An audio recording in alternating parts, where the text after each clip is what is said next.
কমলিওয়ালা কমলিওয়ালা রাসূল তুমি আমায় দেখা দাও না, আমি আশিক দিওয়ানা কমলিওয়ালা। রাহমাতুল্লাহি ওয়া বারাকাতুহু। নাহমাদুহু ওয়া নাস্তাঈনুহু ওয়া নাস্তাগফিরুহ ওয়া নাউযু বিল্লাহি মিন শুরুরি আনফুসিনা ওয়া মিন সাইয়্যাতি আ'মালিনা।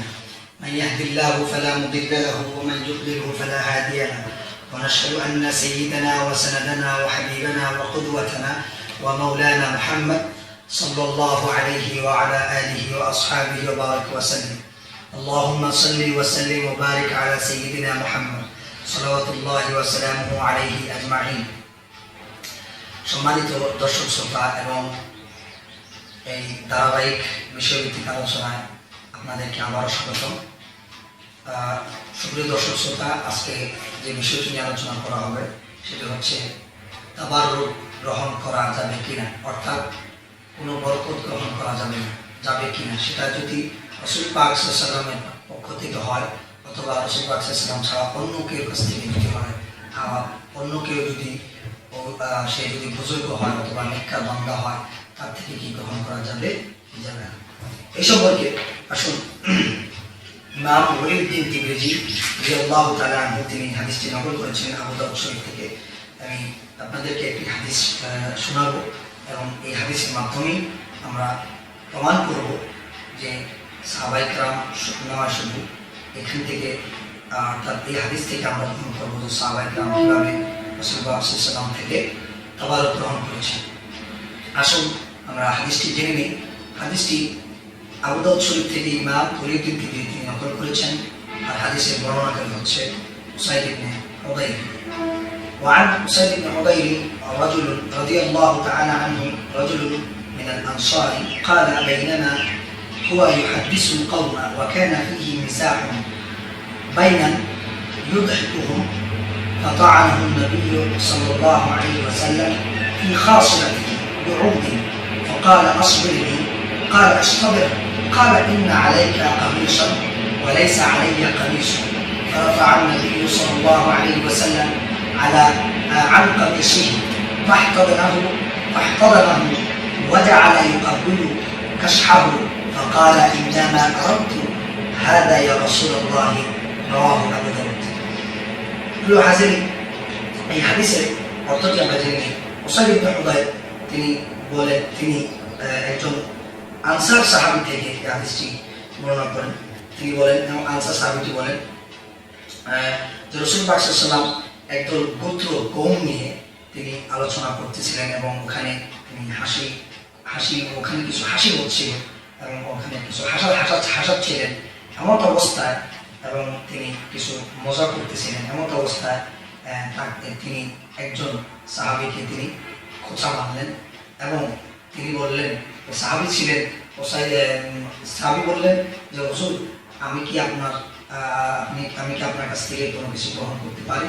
আর আসলে এখানে যদিও আমরা বলতে পারি যে আমি কি আপনার অনেক তর্জমায় বাংলা তর্জমার মধ্যে লিখেছে আমি কি আপনার কাছ থেকে প্রতিশোধ গ্রহণ করতে পারি। এই কথাটা একটু আমার দৃষ্টিতে, অর্থাৎ এটা একটু আদরের খেলাও বলতে পারি।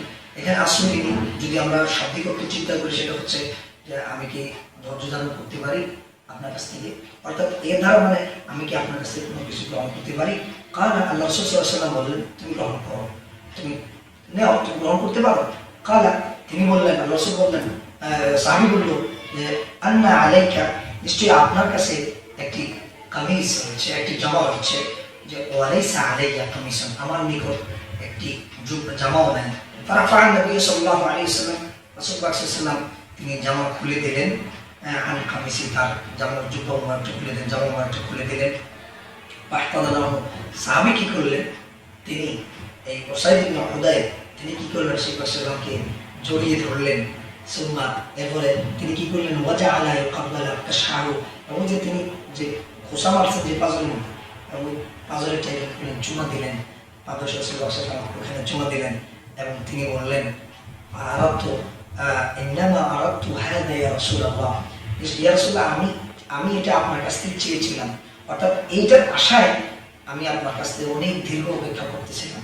এখানে এই হাদিস থেকে আমরা শিক্ষা গ্রহণ করতে পারি যে সাহাবী রাসূল পাক সাল্লাল্লাহু আলাইহি ওয়াসাল্লামের কাছ থেকে তিনি তাবাররুক গ্রহণ করেছেন। সেই তাবাররুকটা কি? রাসূল পাক সাল্লাল্লাহু আলাইহি ওয়াসাল্লাম জুব্বা মুবারক তাকে খুলে দিয়েছেন। এভাবে অসংখ্য হাদিস রয়েছে। শুধু তাই না, আমি আপনাদেরকে আরেকটি হাদিস শোনাচ্ছি যে হাদিসটি মুস্তাদরাক আলা সাহিহাইনের মধ্যে ইমাম আবু আব্দুল্লাহ হাকিম তিনি হাদিসটি নিয়ে এসেছেন যে যিকর উম্মু আইমান মাওলাতু রাসূলুল্লাহ সাল্লাল্লাহু আলাইহি ওয়াসাল্লাম ওয়া হাদারাতুহু। এই হাদিসের বাবের মধ্যে কিতাবুল মারিফাতুস সাহাবা চতুর্থ খণ্ড 63 পৃষ্ঠা মুস্তাদরাক আলা সাহিহাইন ইমাম আবু আব্দুল্লাহ হাকিম হাদিসটি তাকরিজ করেন এই কিচ্ছাটিকে। যারা বলেন যে এই কিচ্ছাটা ভুয়া এবং এই কিচ্ছাদের সাথে কোনো মিল নাই, আমি বলবো তারা হাদিস সম্পর্কে অজ্ঞ।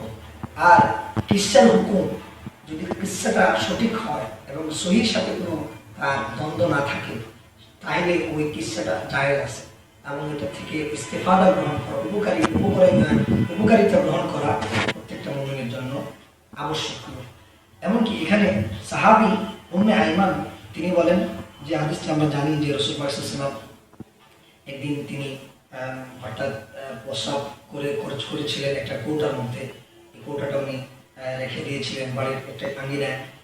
ওই উম্মে আইমান খুব পিপাসিত অবস্থা ছিলেন।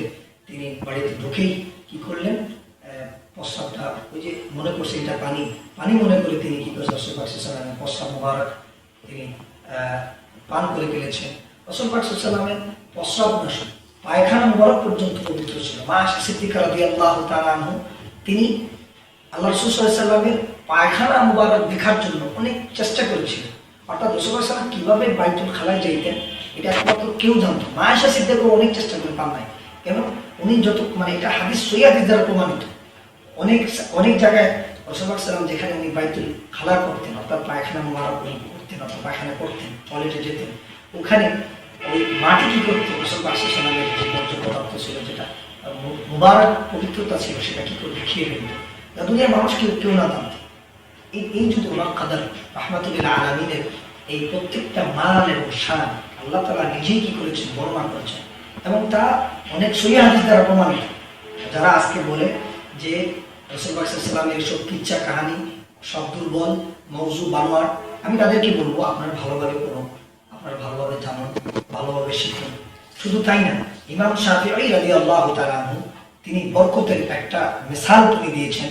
এই হাদিসটি আকীদার হাদিস, আকায়েদের একটা কিতাব, যেটা আজহারে সানাউলা অর্থাৎ প্রথম বর্ষের কুল্লিয়াতুল উসুলুদ্দিন ধর্মতত্ত্ব অনুষদের এই ফ্যাকাল্টিতে অর্থাৎ প্রথম বছর এবং দ্বিতীয় বছরে এই কিতাবটি পড়ানো হয়।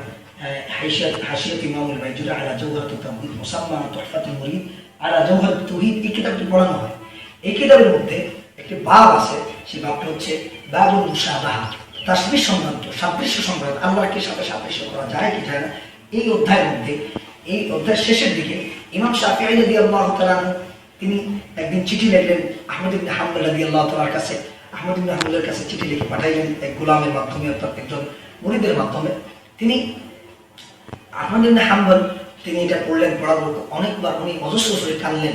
কাঁদার পরে তিনি কি করলেন, তার জুব্বা মুবারক এই অর্থাৎ আহমদ বিন হাম্বল রাদিয়াল্লাহু তাআলা ওনার জুব্বাটাকে অর্থাৎ কামিজটাকে, জামাটাকে তিনি খুলে দিয়েছেন। খুলে দেওয়ার পরে উনি এটা নিয়ে আসলেন, ওই গোলাম মানে যিনি মুরিদ গেল উনি খুলে নিয়ে আসলেন। নিয়ে আসার পরে ইমাম শাফি কি করলেন, একটা পাত্রের মধ্যে এই জামাটাকে রাখলেন, রাইখে উনি এটা ওযু করলেন, ওই পানি দিয়ে ওযু করলেন এবং ওখান থেকে খাইলেন এবং এটা গোসলও করলেন। এটার থেকে সুবহানাল্লাহি ওয়া বিহামদিহি সুবহানাল্লাহিল আযীম, এটার থেকে আমরা গ্রহণ করতে পারি যে ইমাম শাফি যিনি 4 মাযহাবের একজন ইমাম ছিলেন, তিনি তারা বলে যে কোনো আইনমারা কোনো ইমামরা বলে এগুলো করেন। আমি বলি আপনারা ভালোভাবে পড়ুন, ভালোভাবে জানুন ইমাম শাফি, ইমাম আহমদ ইবনে হাম্বল তাদের সম্পর্ক কি ছিল, কেন উনি এটা করলেন। যখন এই অবস্থা দেখতেছিলেন, ওই মুরিদ প্রশ্ন করলো, হুজুর আপনি এভাবে কেন করলেন? আপনি আমার কাছে চিঠি দিয়ে পাঠাইলেন, আমি ওনার থেকে উনি আপনার চিঠি করে একটা ওনার জামা খুলে দিল, আপনি এটাকে ধুইলে খাইলেন এবং ওযু করলেন, গোসলও করলেন, তার মানেটা কি? তিনি বললেন, ইমাম শাফি বললেন তার মুরিদকে যে আমার ছাত্র আহমদ বিন হাম্বল সম্পর্কে আমি তোমাকে বলি, তার সম্মুখে রাসূল পাক সাল্লাল্লাহু আলাইহি ওয়াসাল্লাম আমাকে স্বপ্ন দেখাইলেন যে সে যে মাসলায় তাকে এই খলিফা মনসুর তাকে যে আটক করেছিল জেলখানার মধ্যে, সেটা হচ্ছে কোরআন মাখলুক না গায়রে মাখলুক, এই বিষয়ে নিয়ে রাসূল পাক সাল্লাল্লাহু আলাইহি ওয়াসাল্লাম আল্লাহ রাসূল আমাকে স্বপ্ন দেখাইলেন যে অচিরেই তুমি আহমদ বিন হাম্বলকে বলো সে আমার সাথে অচিরেই সাক্ষাৎ করবে এবং তার সাথে আমার জান্নাত হবে। এই কথাটি রাসূল পাক সাল্লাল্লাহু আলাইহি ওয়াসাল্লাম আমাকে দেখাইলেন। আর দেখানোর পরে আমি খুশিতে কি করব, আমি চিঠি লিখলাম, চিঠি লেখার পরে সে আমাকে এই হাদিয়া পাঠাইল। তার কাছ থেকে আমি শুধু তার এই আলোচনাটা, অর্থাৎ যে আল্লাহ রাসূল তাকে যে করলেন, তার যে প্রশংসা করলেন, এই প্রশংসার জন্য আমি কি করলাম, তার কাছ থেকে বরকত হাসিল করলাম তার জামার দ্বারা। সে তো উপস্থিত নাই, তার উপস্থিত না থাকার কারণেও আমি কি করলাম, জুব্বা মুবারক তার জামা থেকে আমি কি করলাম, তাবারুক হাসিল করলাম। তাবারুক মানে বরকত, অর্থাৎ আমি একজন থেকে তাবারুক হাসিল করা। কোনো নেককার বান্দা যদি কোনো তাবারুক দেয়, যে তার কোনো কিছু খায় বা দেয়, তার থেকে এটা নেও, খাও, এটা জায়েজ আছে। এই এই এই কিচ্ছা থেকে, কাহিনী থেকে আমরা শিখতে পারলাম। শুধু তাই না, এবং হাদিস থেকেও সহিহ হাদিস দ্বারা প্রমাণিত আছে যে রাসূল পাক সাল্লাল্লাহু আলাইহি ওয়াসাল্লামের যে প্রস্তাব মুবারক উম্মে আইমান থেকে কি করেছেন, পান করেছিলেন, এটা মুস্তাদরাক আলা সহিহাইনের মধ্যে আছে। এমনকি রাসূল পাক সাল্লাল্লাহু আলাইহি ওয়াসাল্লামের এই যে তিনি ওযু করতেন, তার ওযুর যে আঙ্গুল ছিল, অর্থাৎ এক জায়গায় গেছিল রাসূল পাক সাল্লাল্লাহু আলাইহি ওয়াসাল্লাম, সেখানে পানি ছিল না, রাসূল পাক সাল্লাল্লাহু আলাইহি ওয়াসাল্লাম একটু পানি নিয়ে আসলেন, পানি কি করে ওযু করতেছেন, ওযু করে তিনি এই পানি ঢালতেছেন হাতের মধ্যে, আর হাতের যে এই আঙ্গুল, প্রত্যেকটা আঙ্গুল মুবারকের মধ্যে দিয়ে ঝর্ণার মতো বাইরে হইতেছে, সাহাবায়ে কেরাম এটা দিয়ে ওযু করতেছিলেন। এটার দ্বারা প্রমাণিত হলো যে আল্লাহ রাসূল সাল্লাল্লাহু আলাইহি ওয়াসাল্লামের প্রত্যেকটা জিনিস যেরকম তাবারুক ছিল, এরকম মুজিজাও ছিল। তো সুপ্রিয় দর্শক শ্রোতা, আমরা যে তাবারুকটা, সেটা শুধু রাসূল করিম সাল্লাল্লাহু আলাইহি ওয়াসাল্লামের ক্ষেত্রে নয়, সেটা একজন সাহাবী হতে পারে, তবে তাবিঈনের ক্ষেত্রে হতে পারে, সেটা একজন ওলি, একজন বুজুর্গের ক্ষেত্রে, একজন সত্যিকারের আলেমের, হক্কানি আলেম থেকে হতে পারে। যদি হক্কানি আলেম থেকে কোনো সদের হয়, কোনো তাবারুক আমরা গ্রহণ করি বরকত হিসাবে, সেটা সম্পূর্ণ জায়েজ, এবং এটা দ্বারা আপনার শেফা এবং অনেক কিছু রোগ মুক্তি হয়। এটা দ্বারা কোনো শিরকের কোনো গন্ধ নাই। যদি শিরকের গন্ধ হইতো, তাহলে সাহাবী কেন গ্রহণ করতেন রাসূল পাক সাল্লাল্লাহু আলাইহি ওয়াসাল্লামের কাছ থেকে? এই জুব্বা মুবারক কেন গ্রহণ করতেন, চাইলেন কেন? এটা তো হইতে পারতো, নাও তো গ্রহণ করতে পারতো। এজন্য আসুন আমরা আগে পড়ি, তারপরে আলোচনা করি, এবং সমাজের প্রত্যেকটা মানুষকে সুন্দর কথা এবং সুন্দর আলোচনা এবং সুন্দর আকীদা তাদের কাছে আমরা পৌঁছিয়ে দিই। এই আশা ব্যক্ত রেখে আমি আজকের এই তাবারুকে রাসূল পাক সাল্লাল্লাহু আলাইহি ওয়াসাল্লামের থেকে তাবারুক নেওয়া জায়েজ আছে কিনা, অথবা রাসূল পাক সাল্লাল্লাহু আলাইহি ওয়াসাল্লাম ছাড়া অন্য কারো কাছ থেকে তাবারুক গ্রহণ করা জায়েজ আছে কিনা, বরকত গ্রহণ করা জায়েজ আছে কিনা, এই বিষয়কে আমি এখানে সংক্ষিপ্ত আলোচনা শেষ করে আমি আমার সংক্ষিপ্ত আলোচনা শেষ করলাম। ওয়া আখিরু দাওয়ানা আলহামদুলিল্লাহি রাব্বিল আলামিন। আসসালামু আলাইকুম ওয়া রাহমাতুল্লাহি ওয়া বারাকাতুহু।